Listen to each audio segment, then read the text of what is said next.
Welcome to Our Girl Relationships. We talk about the problems people face in their day to day lives. Let's start with the video. So, I know the title makes it very clear that my dad was a cheating a hole, but don't judge a book by its cover. I was struggling for 14 years to accept a version of the truth, but it wasn't as simple as I thought, and now I have no idea who to trust or what to think of everything. That's why I'm posting my story in this subreddit. I'm too young to understand relationships and their complications and would like the opinion of the users of this subreddit. When I was young, I always used to think that nothing could break my parents apart. My parents were the most perfect parents out there, and we are the happiest family. But even after thinking that, I would catch them fighting sometimes. They would be arguing in the kitchen after I'd gone to bed or would sometimes come talk to me separately. But every time that happened, I would be extra happy because that meant the upcoming weekend would include extra trips to the amusement park and I'll get to eat whatever I want and play games.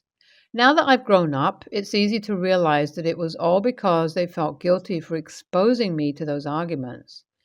I was about 7 when the first time I saw my mom and dad get violent with each other. They were so mad at each other that they didn't even notice me walking into the living room. My mom was throwing things at my dad and was crying while my dad was breaking stuff around the house. I had never been so scared in my life as I was that day. I hid behind the sofa and started crying. I heard my mom ask dad about some other women, and she was asking why he did it. She was asking him what would happen to me and was continuing to throw things. When she collapsed on the sofa, a while later, she heard my sobs and realized I was there. She was horrified to see me there. She started apologizing to me for some reason and took me to my room. She stayed with me all night and just kept apologizing until I fell asleep.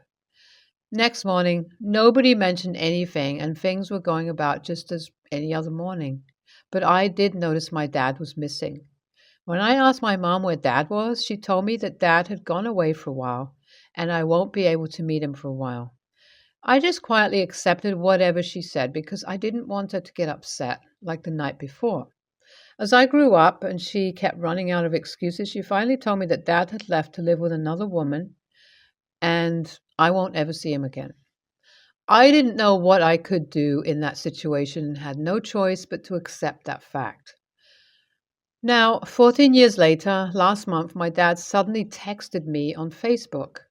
His text said that he was my dad. Of course, I knew it was him without him mentioning it.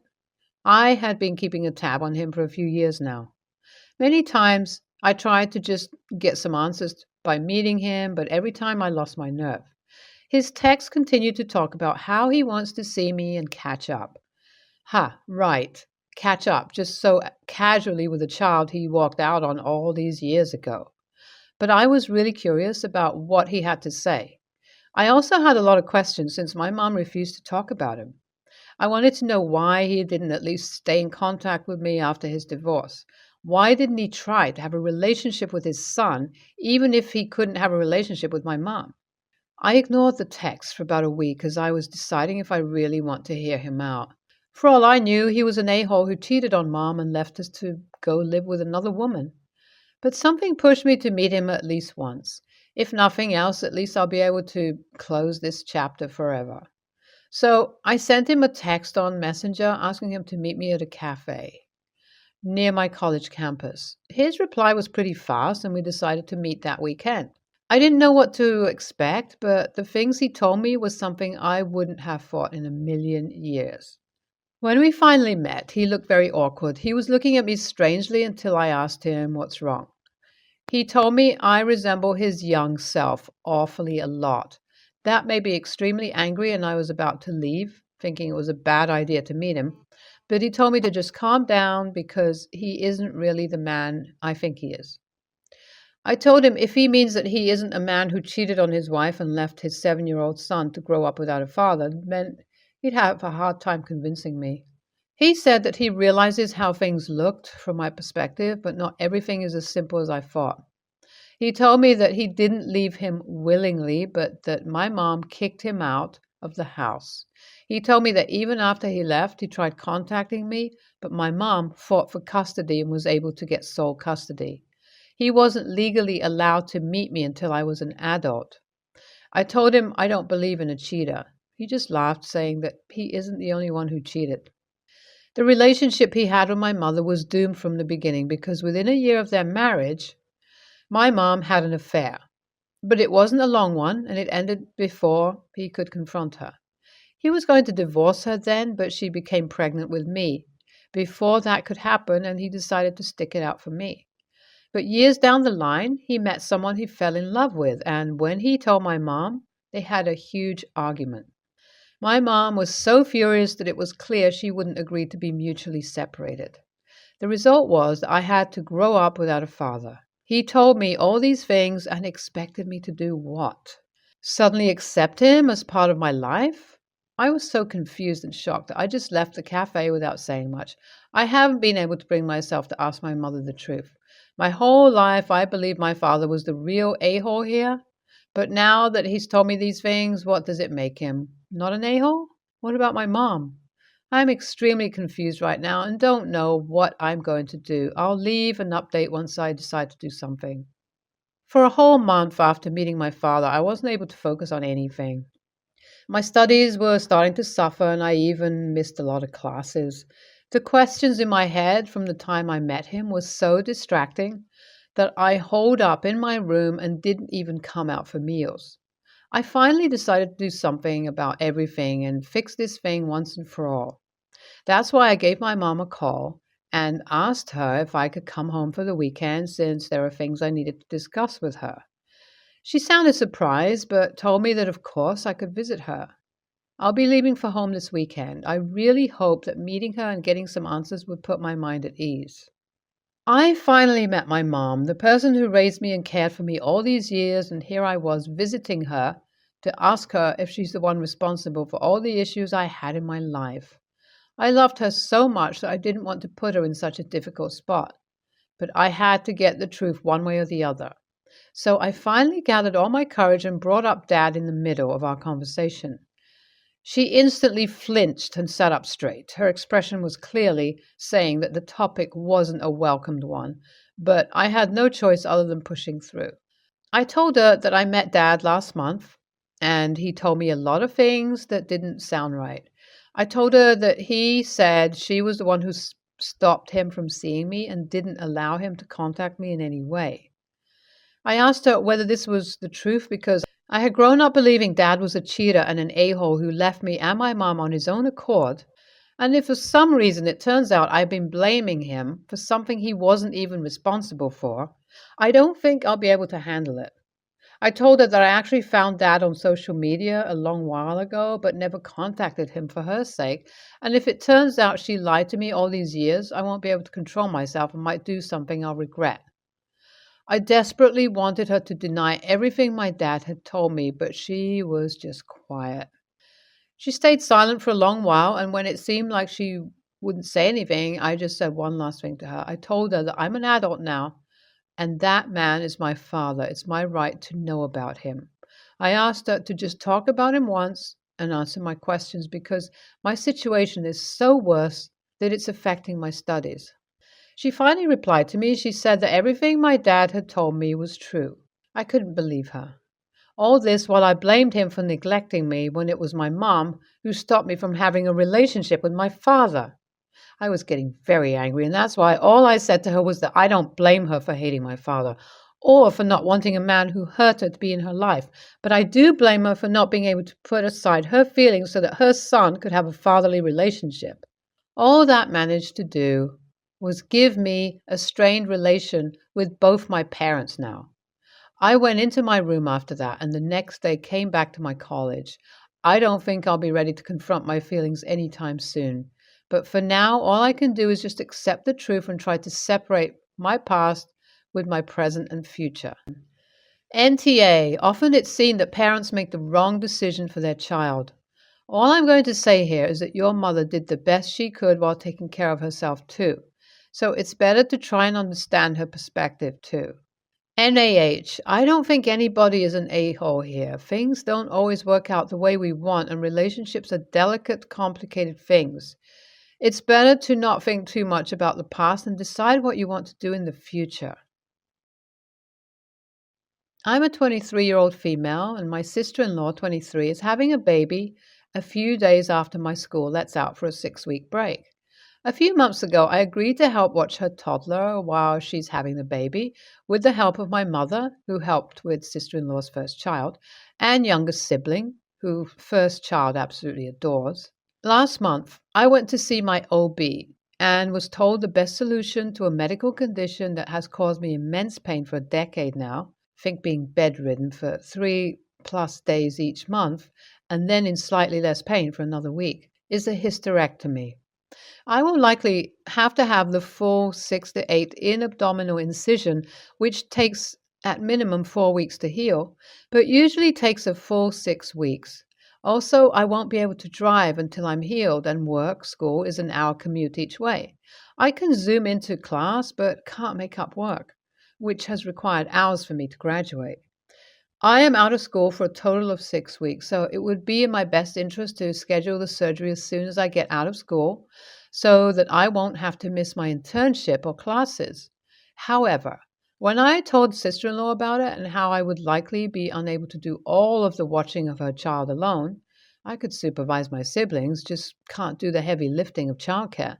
She said, "Can't you postpone the surgery until the summer so you can watch X for me?"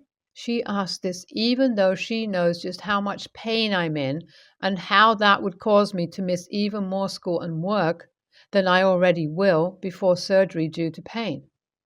Two key factors in this where I might be TA. First, I have a degree in child development, and she raises her child according to the parenting models I exposed her to during my degree, so she doesn't have to worry about how I discipline him when he has tantrums. Second, she doesn't have the best relationship with my mother and is worried that my mom won't discipline him the way sister-in-law and I do. My youngest sibling will do as sister-in-law instructs and has much more hands-on childcare experience than I do. More background information that has recently added to my upset with sister-in-law. She proceeded to mock me and belittle me in front of my family for how I changed her child's diaper. First diaper I've ever changed, BTW, which I modeled directly after how she had put on his previous diaper, and went on a rant about all the childcare I'd need to know to watch her child for 3 days. Keep in mind that I won't be having kids and won't be living near her kids after this year, so I won't ever need to know this information again. So long story short, WIBTA if I went ahead with my surgery as planned instead of postponing it for 6 months to watch sister-in-law's kid while she has her second child? NTA, no. Her kids, her responsibilities, her uterus, her timing doesn't necessitate an emergency on yours. You need to put your needs and care first, and they're legitimate. She can go kick rocks. NTA, your surgery cannot be scheduled at a later date due to school and work concerns. No one should ever tell you that you need to force yourself to live in pain for their convenience. Adding that she mocked your ability to even babysit a child, you're definitely NTA in this situation. You made the commitment before you knew you needed surgery. She has other people that can help her out. Even if they aren't her first choice, there are also babysitters she could call and screen before she gives birth. Don't feel guilty and go have your surgery. NTA, her child isn't your responsibility. It sounds like you have already gone very much out of your way and above and beyond what a normal aunt would do in helping raise their sister-in-law's kid, because normally it would be practically nothing. Yes, get the surgery you need and take care of your health. Your mother and sibling can take care of the kid if they want to. It's also not their responsibility. My boyfriend, 30, male, and I, 26, female, have been together for 5 years and we have a baby together, 2, female. He also has 2 daughters from a previous relationship, 8 and 6. His daughters are living with their mom most of the time and come to visit once in a while, mostly due to his working schedule, not fitting with school hours, and not living in the same town, 1.5 hours distance. The girls also like their mom better because they often ask to go back after half a week with us. We do have a better living situation, bigger house, they live in an apartment, more money, etc. While their mom is not a very bad mom, she does miss a little authority on the kids as they always do what they want and never get punished. Clearly lack to show them some good manners and how to live in society, etc. But they never miss anything, whether it's love, food, clothes, school supplies, etc. My boyfriend and his ex do not have a good relationship, and he has been talking about taking the custody. Would obviously have to go through court because she would never agree to it. Now at home, he is a good father, but I do 90% of our home chores and baby related care. He works more than me, so it's okay. Also, he didn't want other kids, but agreed to have one with me because he knew what I wanted right away and that it would be a deal breaker if he didn't want any more. So I'm the primary caregiver. He likes to have time for himself on his days off to relax, aka not doing anything or going out to his friend's house. I explained to him that while I'm okay doing almost all the baby chores, that if his kids were to come live with us, that I would not be the primary caregiver to all kids for two reasons. One, his kids don't like me very much, and two, three kids is too much for me, and I know my limits, and it's even harder raising kids that are not yours. Well, for me it is. He would have to help me with everything and make it 50-50, or I won't agree to it. He clearly didn't like my response and told me it was not okay for me to do it for my kid and not wanting to do it for his. So he got mad at me and said that I only don't want to because I don't like his kids, which is not true. How they are raised is not how I want to raise my baby, but there is not an ounce of hate. Sometimes I feel like a horrible person for saying no, but I don't want to ruin my life by being overwhelmed either. NTA, honestly, not to be rude, but you don't sound like you'd be a very good stepmother. The kids are probably better off where they are, especially if your husband isn't going to be their primary caregiver. They already don't like you. You sound like you don't like them. More money and a bigger house does not equal better childhood. If they are in a loving situation with mom, that is where they should stay. NTA, he wants full custody. Why? Because he doesn't think his kids get punished enough? They can be taught manners. They may not comply, but if you show them, they will learn it and eventually use them. Seeing as you'll be doing all of the work, there's no way in a million years you should agree to this arrangement. He likes the life he has with you doing all the work. Why shouldn't he want full custody? He won't be put out because you're there. The kids will be miserable. You'll be miserable. And by extension, he'll be miserable. Oh, and the actual mother of the kids would be miserable. Why is he pressing this? NTA, it's unfair to you to take in three kids and for him to continue the work social life that he currently has and won't shift this 90% home care that you have when his kids come into the picture. It really should be 50-50 because of that. Those aren't your biological kids. Thus, he should be required to at least some responsibility. And honestly, it also comes down to the court system and how they look at the situation of what is best in the child's interest. If he's not willing to help you more around the house than he is now, he kind of really shouldn't be going for custody in the first place. It'll be on you at home dealing with three kids while the court system will only review the biological parents, not extended families and their lives.